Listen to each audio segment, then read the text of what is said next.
morning or good evening sa inyong lahat yan. This is Laurie's Kitchen. Muli po tayong magluluto ng togi. Ginisang togi po. So, samahan niyo po ako sa ating pagluluto ng ating gulay.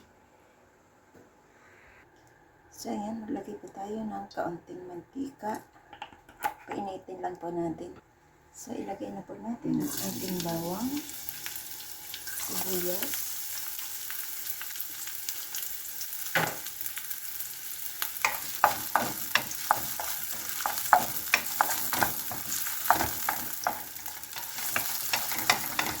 ilagay ko na ang chicken. Ilagay ko na yung chicken sa gilid.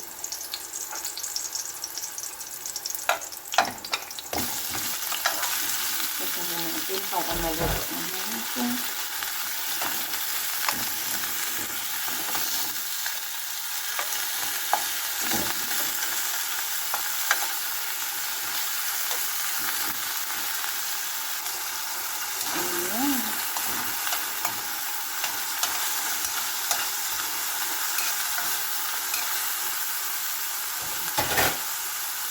Pwede na natin siyang ihalo.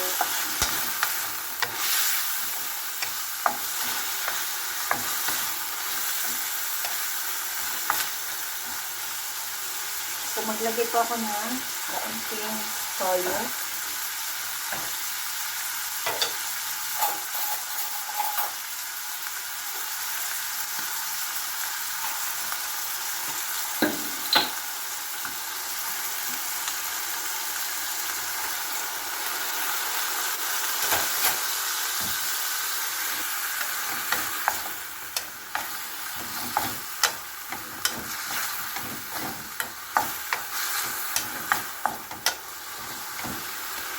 Lagyan ko naman siya ng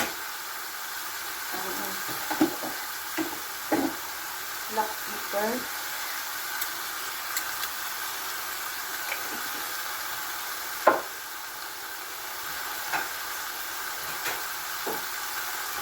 Lagay ko po yung ating carrot.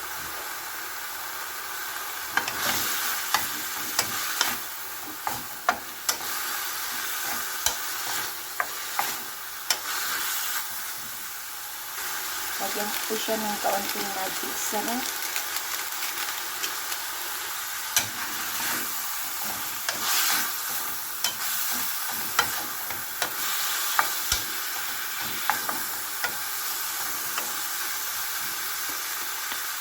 At kaunting sabaw. Kaunti lang.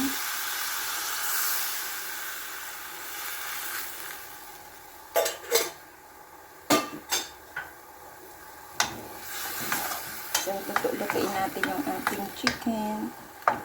Takpan ko muna. So, check po natin.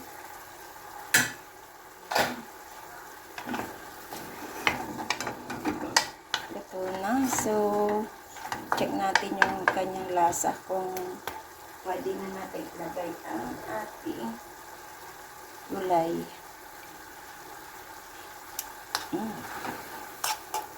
Ayos, hindi na tayo magdadagdag ng isa.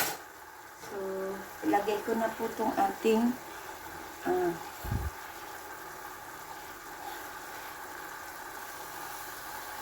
gulay na togi.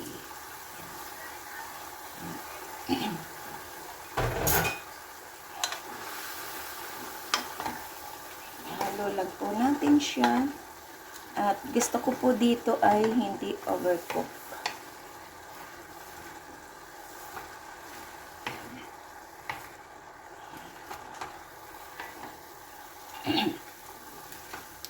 Ito ay gulay namin at partneran ko na lang to ng longganisa. Yung nabili ko sa supermarket. Ang longganisa asado.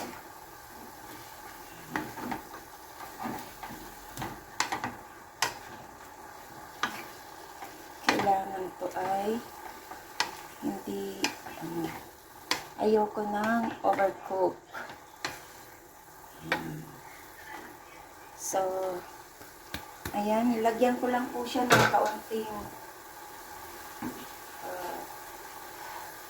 oyster sauce. Kaunting oyster sauce lang.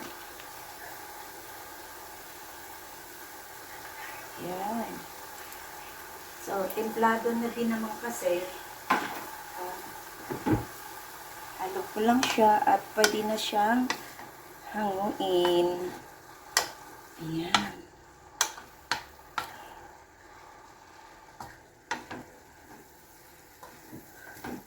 Pwede na siyang hanguin. Madali lang po siyang lutuin. Sobrang dali.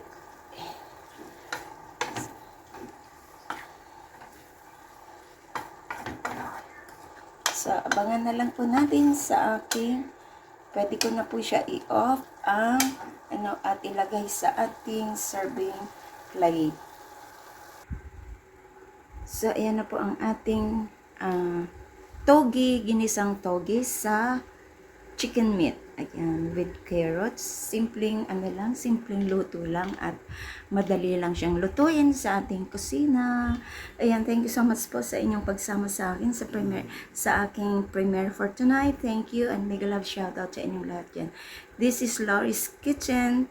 Thank you so much and God bless. Bye-bye. Kain na po tayo. Yan.